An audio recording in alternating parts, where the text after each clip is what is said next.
extrajudicial killings of innocent Nigerians have gradually become an extra badge for some operatives of police and other security agencies. In some instances, even in the military, the unsatisfactory and sometimes downright shoddy treatment of such cases, particularly when they go before the courts, is also a big source of concern for those who genuinely care about the image of Nigeria in the international community. In the past, the federal government has taken conscious steps to initiate image management programs for the country. But to what extent those measures were successful can be a discussion for another day. During the recent Independence Day celebration, politicians and other public office holders acknowledged the importance of good image and acceptance in the Committee of Nations for Nigeria. But there are those who question the sincerity of the political class generally to discuss this subject when their democratic credentials are put up for consideration. Joining us now to talk this through is Yomi Badejo-Okusanya, a public relations practitioner. Welcome to the program. It's a pleasure having you, sir, on the show. Does Nigeria have an image? And if so, what image does Nigeria have in the committee, among the Committee of Nations? Good morning, Rufai. Thank you very much for having me here on Arise, and it's a great pleasure to be here. Your question is that, does Nigeria have an image? Certainly we do have an image. What is the image? It's a sum total of what perception people have of us as a country. Now, of course, the image could be good, it could be bad, it could even be latent. So when you ask that question, affirmative. Every organization, every body, every service has an image. The question is, what side of the spectrum does that image fall? That's your question. Yeah, what side of the spectrum does the image fall?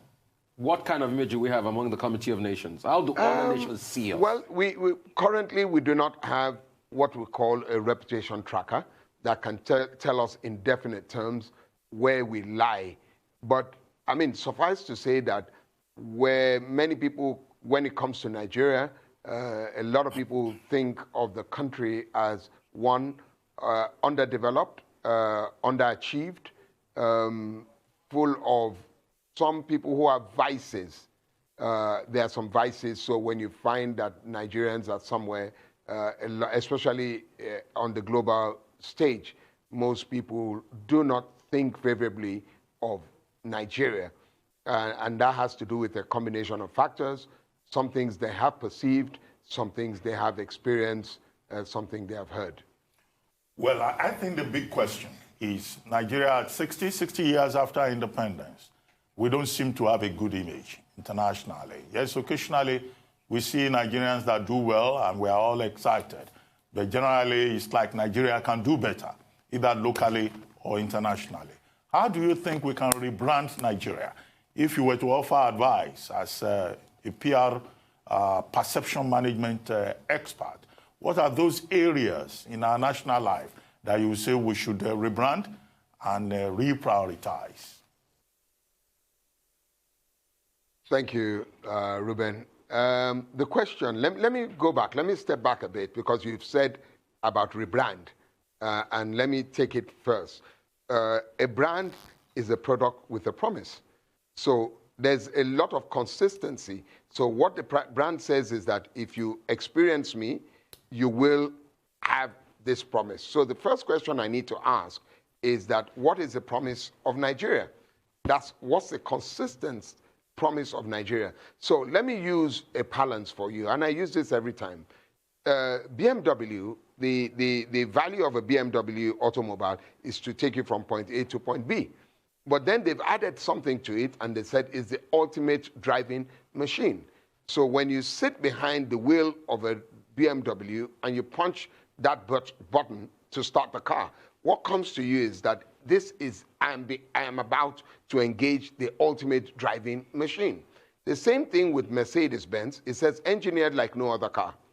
So when you get into a Mercedes-Benz and you smell, the leather and everything, what resonates with you is somebody you're about to engage a machine that has been engineered like none other.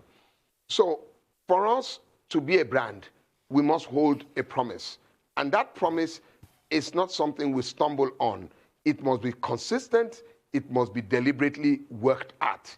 Your question is that what do we need to do to see how we can rebrand Nigeria? So first and foremost, I'll ask you, is Nigeria a brand? Because of what you have said, then you need, what I've just said, then you need to ask yourself a question that, is it really a brand? But let me concede to you, without accepting that it is a brand, you are now talking about rebranding it. What do we need to do? We need to look at the leverages that drive brand development and brand growth, and the ones that we have in Nigeria, and we need to work at them consistently and deliberately. It's not something that we've stumbled on. It's not something that maybe there's a significant milestone coming and in a week or two, we roll it out and we say that's what it is. Secondly, I think that any effort at rebranding Nigeria must start from bottom up and not top down. Most of the efforts that we have seen so far have been top down and not bottom up. So I give you an example. The work seems to stop at a certain level, and in most cases, government level. And I'll come to why, practically what I think should be done. So you find out, I'm going to give you two quick examples. At breakfast in South Africa, and ask a waiter, and he said, oh, good morning. This just after apartheid had, been dismantled, Mandela had won, and so on. Oh, is it possible for me to have some sugar? And the waiter turns to you and says, in South Africa, everything is possible. So which means that it has been marinated. The concept, the idea of branding or rebranding has been marinated into, just like it has been tended, just like if you want to, you do for chicken, you do for turkey, you do for anything. So that has been marinated, and it goes all the way down. If you travel to New York and you get into a taxi from the airport, the first thing the taxi driver will ask you, first time in New York, and if you dare say yes, he will begin to sell New York to you all the way to your destination. Thirdly, we know that Rwanda was the epicenter of genocide a few years ago, a number of decades ago. And let me not say what they've done with the genocide, have they turned it into a positive story. And we know it's about the Tutsis and the Hutus. But today, if you ask a Rwandan, are you a Tutsi or are you a Hutu? You know what the Rwandan will reply? He says, I am a Rwandan. So which means that there's some common belief that the citizens of that country share, that they hold dear, that has been driven down to the most basic of levels, and therefore they begin to act it, they begin to represent it. Now you ask me, how can we do this? First and foremost, I've said this many times, perhaps the most important job, in my own opinion, for any administration to succeed in Nigeria is that of the Director General of the National Orientation Agency. Because in that National Orientation Agency lies all the things that can bring back the country together. First and foremost, we need to reevaluate, we need to prioritize the values that bring us together, that makes us stand together. And that is the work of the National Orientation Agency. That agency is moribund, if you ask me. I haven't seen any work that has been done by that agency. I understand that they are starved of funds. That's why we haven't felt their impact. But be that as it may, I think that's the most important thing. I think government should reconstitute the National Orientation Agency. They should put a technocrat in charge. And I would dare say, somebody from the private sector. And that person should report directly to the presidency or the president in person. And I think that if the leadership in itself commits themselves to the let me not use the word, the revamping of the image of Nigeria, that's only when it can work. If there's no leadership, if you find out, look at every company that has done well, in their wake, you find out that the CEO or the leader of that company is committed to making sure that he builds a very vibrant brand. Without the right kind of leadership, we cannot rebrand Nigeria. We certainly can't. Now, I'm going to go back to what you said about BMW and Mercedes-Benz, both German companies. When you hear about a German car, you're interested. If I tell you now I'm going to sell you an Australian car, you might not be so keen. So I'm thinking of that whole country of origin effect, but on a larger scale. I want us to look at the South Korean example. As far as the rest of the world was concerned, everything good came from the West. It had to be for even little things like children's toys. If you hear an Asian brand, you think of made in China, you think of poor quality. But look at what South Korea has managed to do with their beauty industry, which is actually now being copied by huge Western companies. It's a billion-dollar industry. Look what they've done with K-pop. They're the biggest thing in music in the world. It's a billion-dollar industry. Look what they've done with tech. Look at Samsung. Billion-dollar industry. What are the sort of low-hanging fruits that Nigeria can look to developing in a similar vein? Well, you see, first and foremost, like I said before, you can't do this from top down. You can only do it from bottom up. Many years ago, the Nigerian Institute of Public Relations convened a gathering, and I dare say that we are at the risk of sounding immodest, at a suggestion which I offered to the organization at that time. We called it the National Reputation Summit. And what is that? It is a gathering of all the stakeholders. The brands don't operate in a void. Brands do operate with leverages. What it means is that, so if it's, let me take Coca-Cola, it has to do with taste. It has to do with availability. It has to do with the corporate colors and so on and so forth. So there are leverages that brands operate on. The question, so what we need to do is that we've got to take those leverages and we've got to celebrate them very well. I happened to be on another program yesterday, and somebody was speaking to me about, or the interviewer was speaking to me about Nigerians in diaspora and how can we use them? And I said that the problem we have in terms of connecting is that most of the Nigerians that have done well and are in diaspora did well outside our country. And that's a major problem. Did well. So it almost goes to reason that if they're not in the country, they probably wouldn't have achieved some of the heights they have. They're currently enjoying. So it's sometimes difficult to connect that to the values that we have at home. And I'm not saying, don't get me wrong, I'm not saying there's everything about Nigeria is bad. No, I'm not saying that. We have a lot of good attributes. We have a lot of good things we can leverage on. If we do not consistently drive those handles, then it will not work. So what does that mean? When somebody is sitting at the immigration desk at Murtala Mohammed International Airport or Nnamdi Azikiwe International and is asking you for money or literally begging you for money, he must understand that he has a reflection on the totality of the image of the country. When the policemen, you were just speaking about the incident, the incidents of SARS. When the policeman harasses you, in quote, and I'm not saying they are all bad, they're very good policemen, but when the bad eggs choose to harass you on the road, there are people watching. And what is the implication of that? It also has impact on the totality of the image of the country. So rebranding is not about putting adverts on television. It's not about putting full-page ads in newspapers. It's not about radio jingles. It is about a lifestyle. It is about the consistency of your interaction and experience with that brand. That every time you interact with the brand, it gives you a certain level of experience. So sorry to mention names again, or brands. So Coca-Cola tells you that nothing refreshes like Coca-Cola. Is that actually true? I know many people who don't drink Coca-Cola. They drink water for refreshment, but it is a position that the brand has taken. So Nigeria itself, it is the consistency of the position, is the consistency of the message that has made the difference. What we do here is that we are not consistent. We have not homegrown our solutions into brand. and then we are not driving it for a long time. One of the key things I must talk about, please, is research.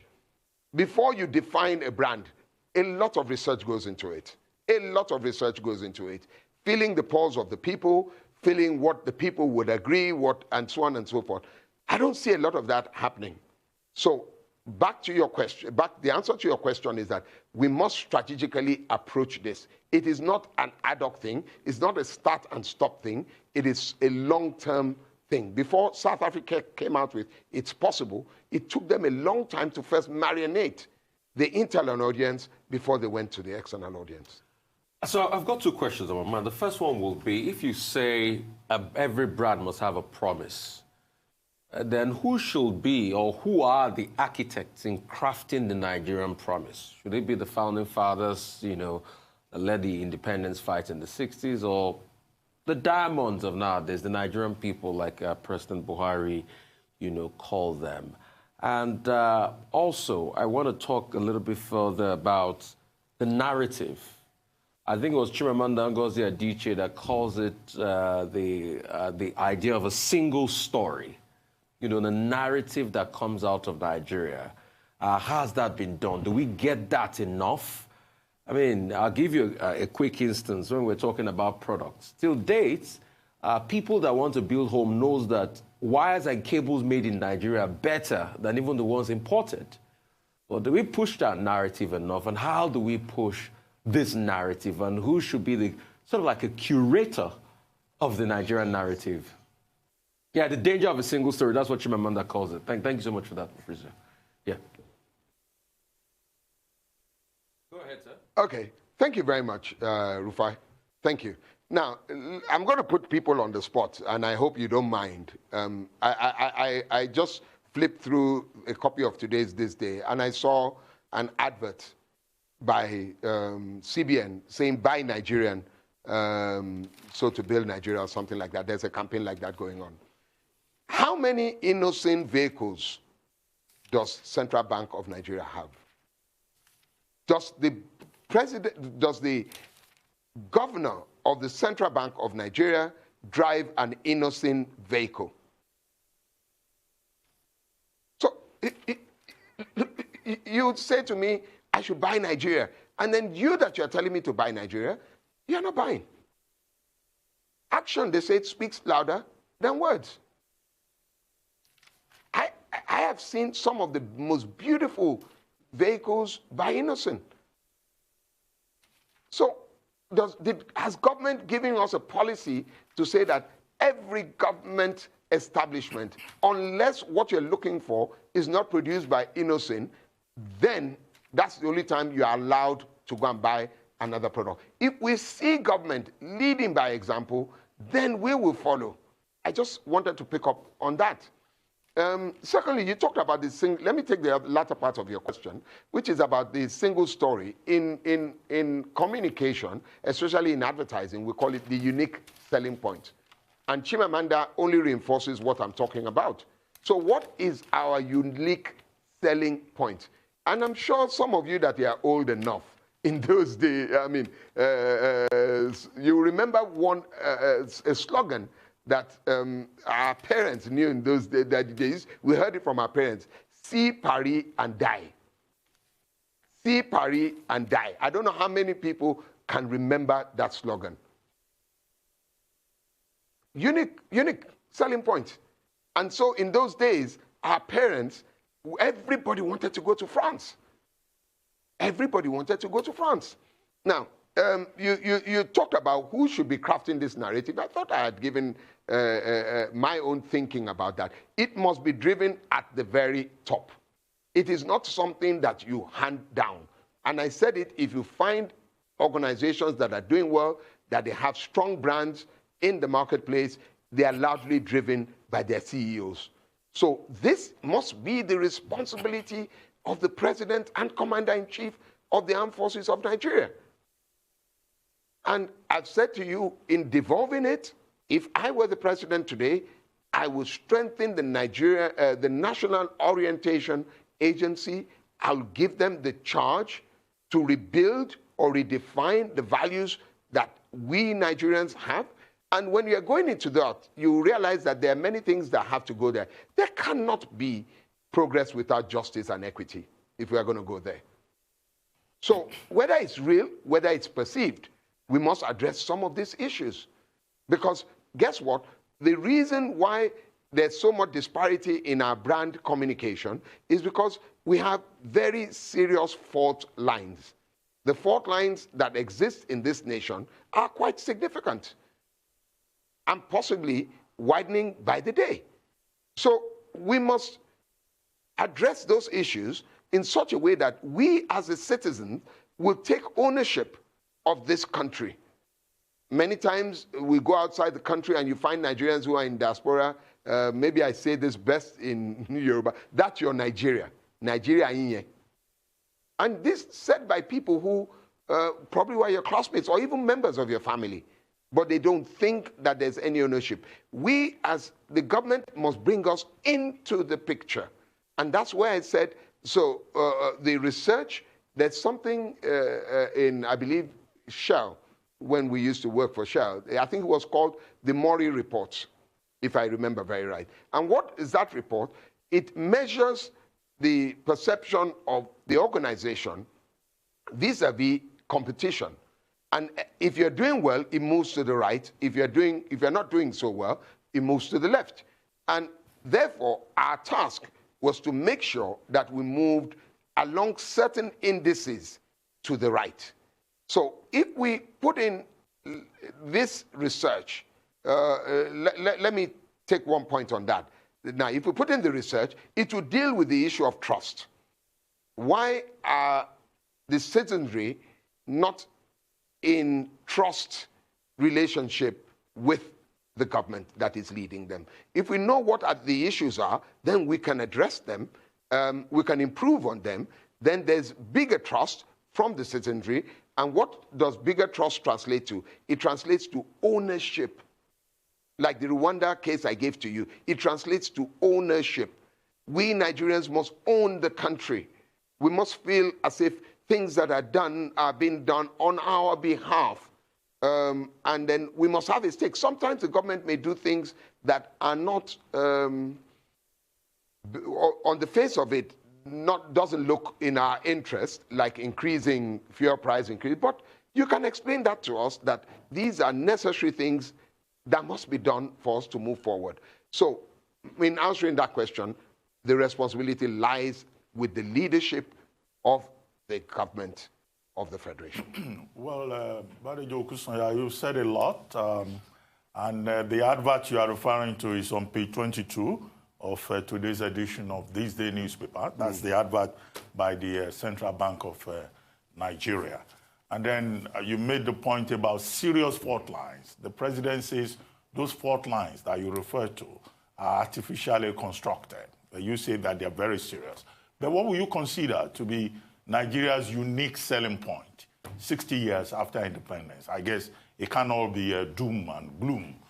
There must be some positives. What will you consider to be our unique selling point? I think it's our can-do spirit. I think that undoubtedly it is our can-do spirit. Take a Nigerian and put him somewhere, and you find out he will find his way. Most Nigerians go across the tribes and the ethnic groups and all of that. We've got such a resilient. You know, it actually comes in a colloquial English phrase: "Ego better." Ego better. Nigerians believe so much that tomorrow will be better than today. And that's some very, very, very important thing you need to drive a nation. Resilience, hope, aspiration, invention, innovation. It all comes from this resilient spirit that we can do. I was listening to the news the other day, and I read about this, or I listened to this, some kids in Ilorin who are trying to make a plane fly. And they're barely out of school. And, you know, they push this contraption, quote and unquote, to the government house to try and get the attention of the governor. So there's this hope. I saw on some other station, I don't want to mention that, something about Ikorodu boys.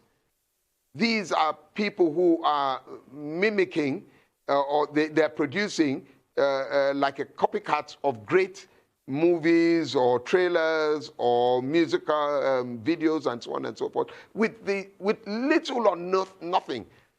I was proud when in the musical somebody is driving either a Ferrari or Lamborghini and they are reproducing it sitting in a wheelbarrow. In another movie, in another shot, you have somebody in a swimming pool. They are in a tub full of water. And come on, that's the Nigerian spirit. And we can build on that spirit. If we harness that spirit, it can take us to places. And what does it mean? If you tell every Nigerian that, guess what? You have what it takes in you to be the best in the world. Wow. You don't need a lot to convince him. We only need to drive it.